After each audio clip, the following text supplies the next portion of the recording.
Himachal Pradesh election watch और ADR ने हिमाचल प्रदेश 2017 के विधानसभा चुनावों में सभी 68 मौजूदा विधायकों को स्वघोषित हलफनामों का विश्लेषण किया है। हिमाचल में आपराधिक मामलों वाले 19 विधायक हैं, जिनमें गंभीर आपराधिक मामलों वाले 8 विधायक हैं। 50 करोड़पति विधायक हैं। विधायकों की औसत संपत्ति 8.45 करोड़ है। 2017 में दिए गए हलफनामों के अनुसार भाजपा के 17 विधायकों के खिलाफ आपराधिक मामले दर्ज हैं। इनमें से 6 के खिलाफ गंभीर आपराधिक मामले दर्ज हैं, जबकि 2 के खिलाफ आपराधिक व 2 के खिलाफ गंभीर आपराधिक मामले दर्ज हैं। दूसरी तरफ भाजपा के 29 विधायक करोड़पति हैं, जबकि कांग्रेस पार्टी के 20 मौजूदा विधायक करोड़पति हैं। Himachal election watch, association for democratic reformers ADR और हिमाचल ज्ञान विज्ञान समिति के समन्वयक डॉक्टर ओम प्रकाश भुरेटा ने कहा कि सुप्रीम कोर्ट के निर्देशों के अनुसार केंद्र और राज्य चुनाव सत्र पर राजनीतिक दलों के लिए ये अनिवार्य है कि वे अपनी वेबसाइट पर लंबित आपराधिक मामलों वाले उम्मीदवारों के बारे में विस्तृत जानकारी अपलोड करें, जिसमें अपराधों की प्रकृति संबंधी विवरण जैसे कि और आरोप तय किए गए। 2 महत्वपूर्ण उद्देश्य हैं। पहला उद्देश्य तो जो हमारा मानना है कि जो आपराधिक मामले और जो एजुकेशनल बैकग्राउंड है और जो संपत्ति है, लोगों को पता होना चाहिए कि वो ट्रांसपेरेंट इलेक्शन होने चाहिए। पहला तो ये है।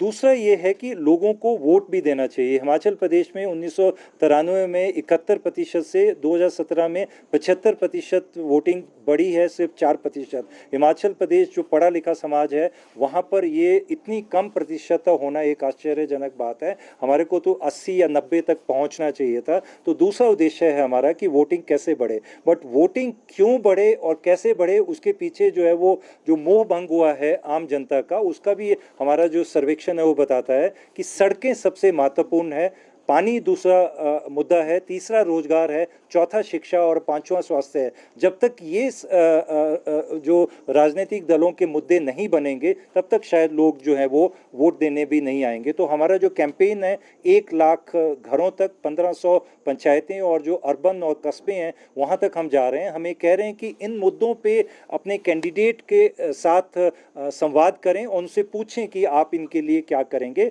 और वोट दें। वोट को बायकॉट ना करें और वोट ना दे के भी आप जो है वो लोकतंत्र के खिलाफ ही काम कर रहे हैं। तो वो भी एक कैंपेन है जिसको हम कह रहे हैं कि मैं तो वोट दूंगा, क्या आप दोगे क्या, I will won't do you.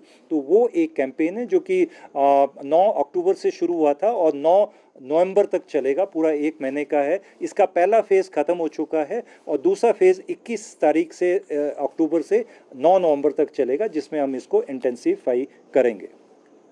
बहुत विडंबना है हिमाचल जैसे छोटे राज्य में भी, जहाँ पर हम बात करते हैं सामाजिक न्याय की और जहाँ पर बराबरी की बात करते हैं, वहाँ पर भी 74% हमारे एमएलए करोड़पति हैं, 74%। और 8 करोड़ से ज़्यादा जो है एवरेज संपत्ति है हमारे माननीयों की। और उसमें जो सबसे ज़्यादा संपत्ति है मिस्टर बलवीर सिंह वर्मा हैं चौपाल से, 90 करोड़ से ज़्यादा उनकी संपत्ति है। दूसरे नंबर पे मिस्टर विक्रमादित्य हैं जो कि शिमला ग्रामीण से हैं, 84 करोड़ है। और तीसरे पे अनिल शर्मा हैं जो मंडी से हैं, उनका 40 करोड़ है। और यहाँ पर ये भी बताना सही रहेगा कि सबसे कम किसकी है। मिस्टर मुल्क राम है कांगड़ा से, 5 लाख है उनकी संपत्ति। और रीना कश्यप हैं 27 लाख है और कमलेश कुमारी हैं 29 लाख है। पर दिक्कत ये है कि ये उनके एफिडेविट पे है।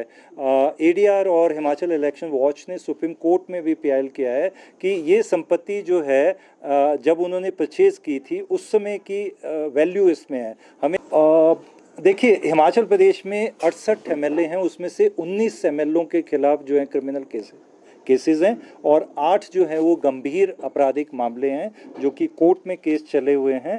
डिटेल में हम नहीं बता पाएंगे, वो रिपोर्ट में इसमें दिया है। बट मिस्टर राकेश पठानिया जो कि कांगड़ा नूरपुर से हैं, मिस्टर संजय जो कि सोलन से हैं, आशा कुमारी जी जो डलहौजी से हैं, राजीव बिंदल जी जो नाहन से हैं, रमेश चंद जी जो कांगड़ा धर्मशाला से हैं, मिस्टर हंसराज जो चुराहा चंबा से हैं, सुरेंद्र शौरी जो बंजार कुल्लू से हैं और विक्रम सिंह जरयाल जो भटियात चंबा से हैं। ये 8 हैं जिनके खिलाफ जो है वो गंभीर आपराधिक मामले हैं। बहुत सारी डिटेल है उनका, आईपीसी और जो केसेस हैं वो हमने इसमें डिटेल में दिया है। अदरवाइज जो है 19 हैं, उनमें से ये 8 जो है वो सबसे ज़्यादा गंभीर आपराधिक मामले हैं। कब तक की डिटेल है? जो 2017 का इनका एफिडेविट था उसकी डिटेल है। 4 इलेक्शन उसके बाद बाई इलेक्शन हुए, उनकी डिटेल है।